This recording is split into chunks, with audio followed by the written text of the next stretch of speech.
श्रीकृष्ण म्हणजे काय?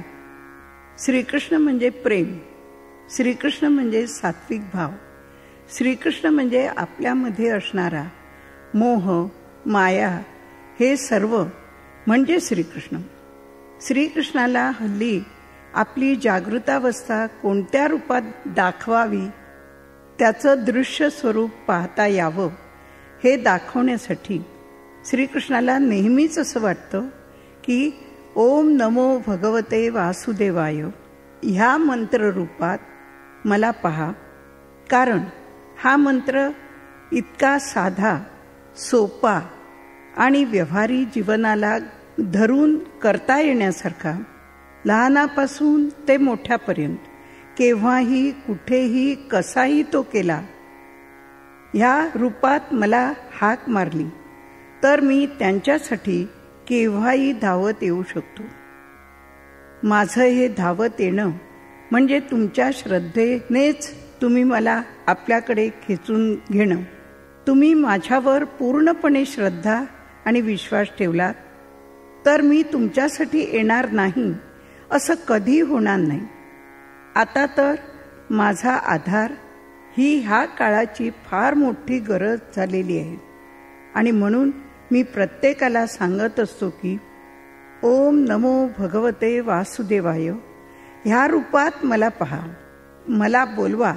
अशी हृदयापासून मारलेली हाक माझ्यापर्यंत पोचली तर मी तुमच्यासाठी धावू शकेन. म्हणून ही हाक मारताना पूर्ण श्रद्धेने मला बोलवा. विश्वास आणि श्रद्धा ही जणू काही माझी 2 पावले आहेत. तुमच्यामधली ओंकार शक्ती हे माझेच रूप आहे. प्रत्येक कालामध्ये मी वेगवेगळ्या रूपात वावरत असतो. ह्या काळात मी तुमच्या मधूनच वावरीन, तुमच्या नजरेतूनच मी पाहीन, तुमच्या हातातूनच मी काम करून घेईन. ह्या सर्वांसाठी तुमच्यातली माझी ओंकार शक्ती जागृत करण्याची अत्यंत गरज आहे. ह्या काळाची ही मोठी गरज आहे हे मला परत परत सांगावेसे वाटते. ही गरज पुरवण्यासाठी ठिकठिकाणी सर्वांनी एकत्र येऊन सामुदायिक प्रार्थना करण्याची गरज आहे. इतर कोणतीही साधने, पूजा साहित्य गोळा करू नका. त्याऐवजी पूर्ण श्रद्धेने एकत्र येऊन सामुदायिक प्रार्थना करून सामुदायिक शक्तीची वाढ करा. अशाने तुमच्यामधील मी म्हणजे ओंकार शक्ती जागृत होईल असे मला निक्षून सांगावयाचे आहे. मी परत परत आपल्याला सांगत असतो की माझ्यावर विश्वास ठेवा आणि मला आपलासा करून घ्या. जेव्हा तुम्ही मला पूर्ण श्रद्धेने हाक मारता, माझ्याकडे येण्यासाठी 1 पाऊल उचलता, त्यावेळेला मी तुमच्याकडे 1008 पावले धावत सुटलेला असतो. माझा भक्त मला प्राणापेक्षा प्रिय आहे. निसर्ग म्हणजे मी आहे. मी निसर्गाचे उदाहरण मुद्दाम देतो कारण पंचमहाभूतामध्ये मी जागतो. मी सर्वांसाठी सारखा आहे. माझ्यावर अविश्वास दाखवतो म्हणजे स्वतःवर अविश्वास दाखवणे असल्यासारखे आहे. तुम्ही स्वतः जेव्हा कोणत्याही गोष्टीवर पूर्ण विश्वास ठेवून काम करता तेव्हा तुमच्या हातून ही गोष्ट घडते. अशा वेळेस तुमच्या मनात मी हे करू की नको अशी द्विधा मनस्थिती झाली तर माझ्यावरच अविश्वास दाखवण्यासारखे आहे.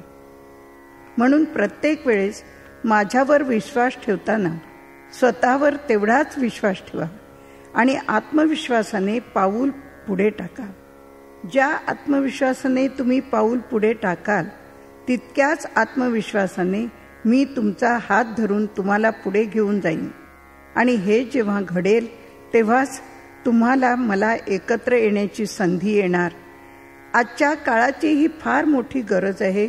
म्हणून मी प्रत्येकाला सांगत असतो की मला फूल वाहायला पाहिजे, प्रसाद दिला पाहिजे असे काहीही नाही. तुम्ही जे काही करणार ते पूर्ण भावनेने करा, माझ्यावर विश्वास ठेवून करा, चांगल्या सात्विक विचारांनी वागा.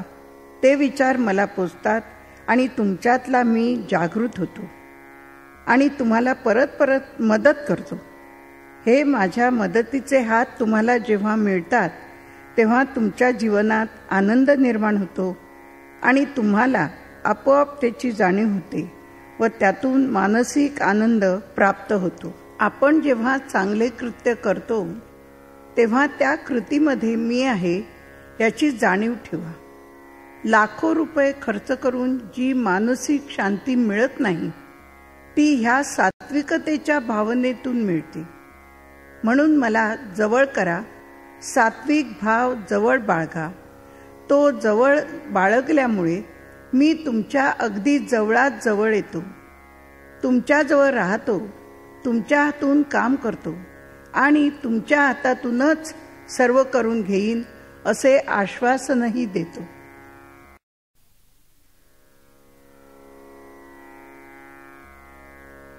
श्रद्धास्थान एकच असावे. आपले मन ठिकठिकाणी जर धावू लागले तर मानसिक अस्थिरता वाढते. अध्यात्म मार्गामध्ये मानसिक अस्थिरता म्हणजे एक प्रकारे पाय घसरण्याचे लक्षण आहे. सर्वात महत्त्वाची गोष्ट म्हणजे श्रद्धास्थान एकच ठेवा. त्यामुळे काय होईल तर तुमच्या कार्याला, कर्तृत्वाला जोर येईल. अध्यात्म मार्गावर चालू लागणे किंवा माझ्यावर विश्वास ठेवून पुढे जाणे म्हणजे तुम्ही तुमच्या कर्माकडे, कर्तव्याकडे दुर्लक्ष करणे असं मात्र मुळीच नाही. कर्तव्याची जाणीव ज्यांनी ठेवलेली आहे, कर्तव्य ज्याला समोर दिसत आहे त्याच्या हातून मी ते करून घेणार ही खात्री माझ्याविषयी बाळगा. जर कर्तव्याकडे दुर्लक्ष केले, ती टाळलीत तर ह्या मार्गावरील कितीही साधना केली, जप केला, वाचन केलेत तरी त्याचा काहीही उपयोग होणार नाही. ती सेवा मला पोचणार नाही. कारण कर्तव्य करणे ही माणसाची आद्य भूमिका आहे. तुम्ही जेव्हा कर्तव्यपूर्तीसाठी काही गोष्टी करता तीच खऱ्या अर्थाने माझी सेवा आहे असे मी मानतो. माझ्या सर्व भक्तांनाही मी हेच सांगतो, तुम्ही तुमची कर्तव्ये मनापासून करा आणि शेवटी झोपताना मला फक्त एक हाक मारा. माझी जाणीव येण्यासाठी कृष्णा ये रे. विद्यार्थ्यांना पण सतत सांगत असतो की तुमचा अभ्यास हेच तुमचे मुख्य कर्तव्य. ते मनापासून करा. ते करताना मला फुले वाहायची गरज नाही, मला हाक मारण्याची गरज नाही, परंतु मी तुमच्याबरोबर आहे ही जाणीव होण्यासाठी मात्र सर्व झाल्यावर झोपताना एकदाच मला हाक मारा, कृष्णा ये रे, किंवा ओम नमो भगवते वासुदेवाय. ते किती वेळा म्हणावे हे मी काही सांगत नाही. फक्त एकदाच मला हाक मारा, कर्तव्य पूर्ण करा, त्यातच मला पहा असे मी सर्वांना सांगत असतो. आपण कर्तव्यात जेव्हा मला पाहता तेव्हाच ते योग्य तऱ्हेने तुम्ही पार पाडू शकता.